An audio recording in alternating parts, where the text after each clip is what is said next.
And I think we'll end off the night with some...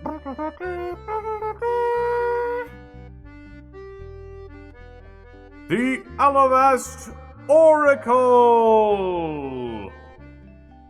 Issue 690. Nice.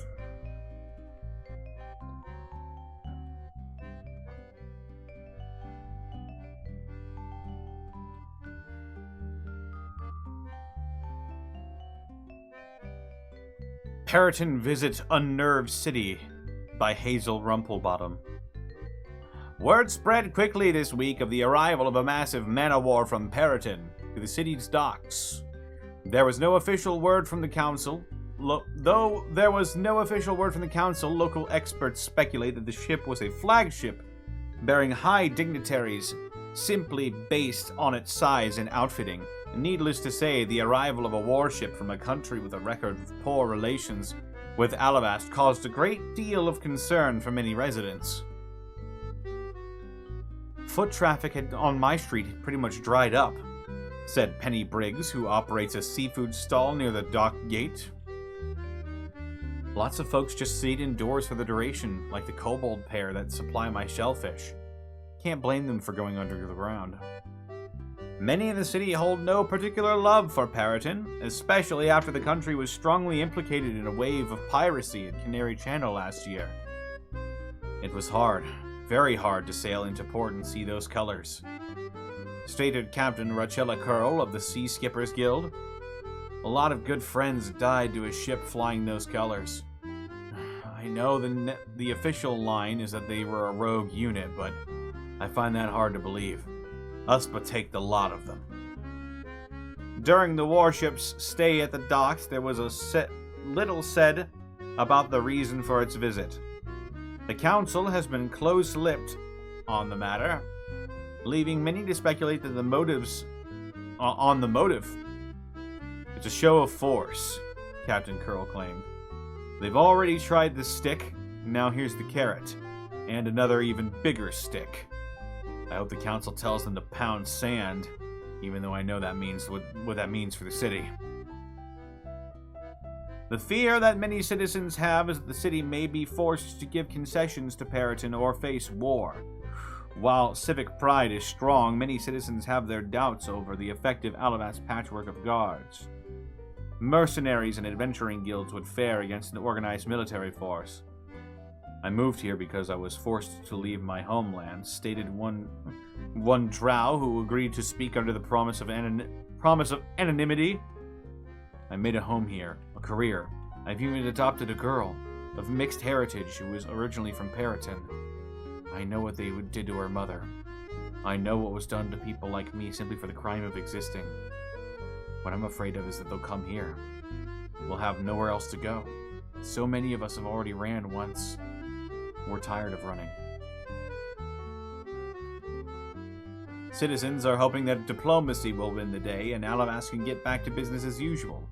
Some heartening news is that with the fire giants no longer a threat and the increasingly strong relations with the local orc tribes, the continent is that much safer from the immediate threats that looming from overseas.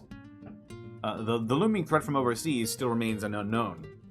Tuesday, the warship disembarked and sailed east away from Alivast, but for many citizens, the fear remains. The fear. Feeling lonely? Find a friend or two at the Romantian. If it's companionship you seek, there's plenty of friendship to go around, with benefits. Ooh.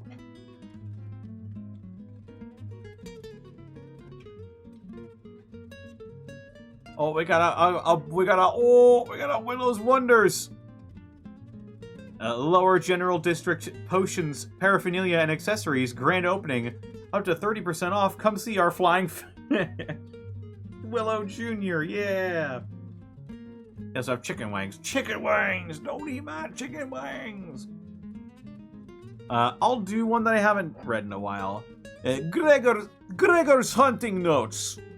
Is it just Gregor, or do current times feel incredibly harrowing? Dear readers, not of Howcat variety, but of city or world-threatening variety. Where is important history-making type things are soon coming whether people wish it or not. It is kind of thoughts that haunt Gregor each night when falling asleep. Well, rent needs payment, so hunting notes. Gregor has a real nasty creature for today's entry, where familiarity of toad animals is perverted and the addition of bigness along with slappy tentacles, froggy mouths. Editor's note, Northlander for froghemoths. Imagine a big frog. Now imagine it wrong by putting eyes above where eyes should be. Now with awful, awful tentacles that reach out to grab those unawares from soupy swamp puddles. Also, tongue is tentacle. Then you get froggy mouths, who have hunger which matches bulky form. If pure girth of lad wasn't enough, froggy mouths are also highly revered by stout frog people in way of similar to gods, or when possessing even greater power, mothers.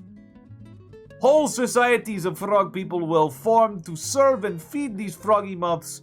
Hunters should be on the lookout for fanatical froggies out on patrol to protect their mom. And when finding quarry, make sure to pack something that involves Aspa's love, lightning-based magic items.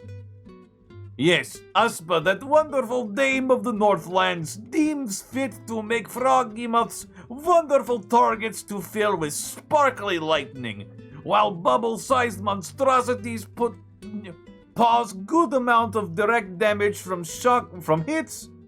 Shocking nature of being struck by lightning shall create several effects for hunters to make use of, like cracks in muscly hide, opening up for strikes, general slowness in attacks from gross tentacles, or surprisingly pleasant cooked frog smell to help get hunger going. Alright. And of course,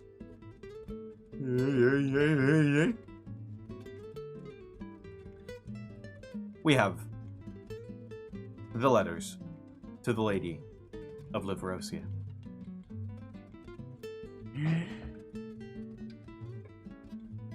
Dear Lady, anyone who knows me knows that I love to love. I love to make people feel good, and I think everyone deserves a chance on top. So naturally, I submitted an application to work at the Romantian as an escort. Recently, though, I've been getting a lot of comments along the lines of course you would choose this line of work. I mean, it must be so easy for you.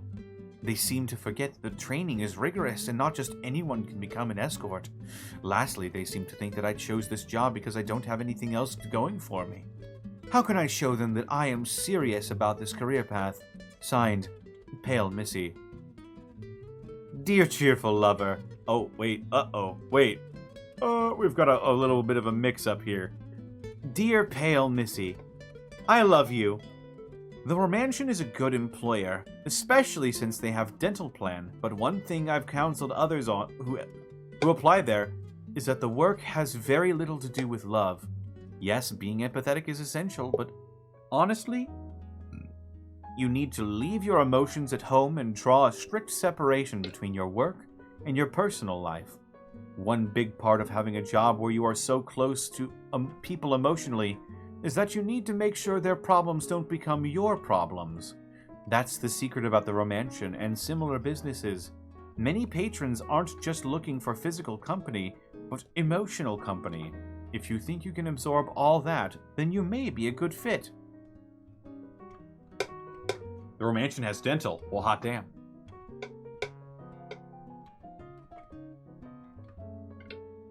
Dear lady, I've been feeling overwhelmed by a lot of things happening recently.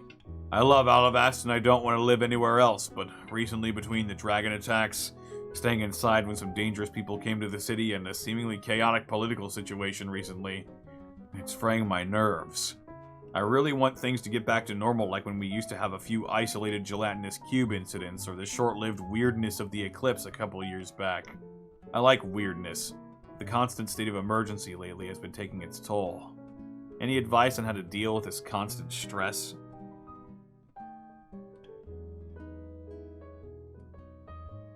Signed, Stressed and Depressed. Dear Stressed and Depressed,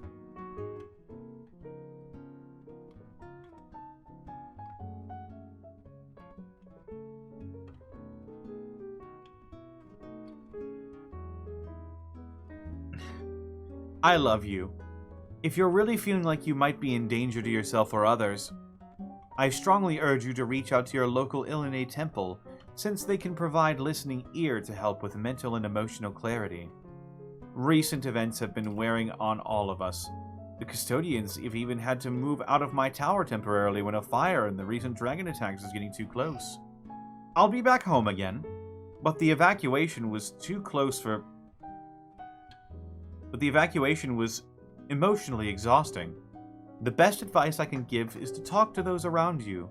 Share your feelings, share your hurts and your grief, but also listen to theirs. Together, we can support each other and get through this. Dear lady, recently I've been noticing my feelings changing. It's about my best friend. I want to be closer to her. I want her to notice me. Both of us have been through a lot this past year, and it's made me realize how precious she is to me. But I don't want to ruin our friendship through these one-sided feelings. How can I be closer to her without being too forward? Thanks in advance, Pale Missy. Dear Pale Missy, I love you.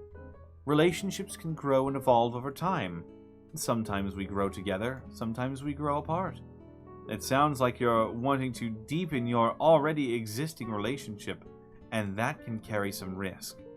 Since it may mean opening yourself up and being vulnerable, you can try being direct and simply see if she wants to spend more time with you in an intentional sense. Make plans, invite her to join you at an evening or activity, or simply ask if she'd like to hang out and chat. Lastly, if you've both been through a lot, be aware that she might be a bit exhausted. And when we're like that, we're often clueless about how others are feeling. Give her plenty of grace.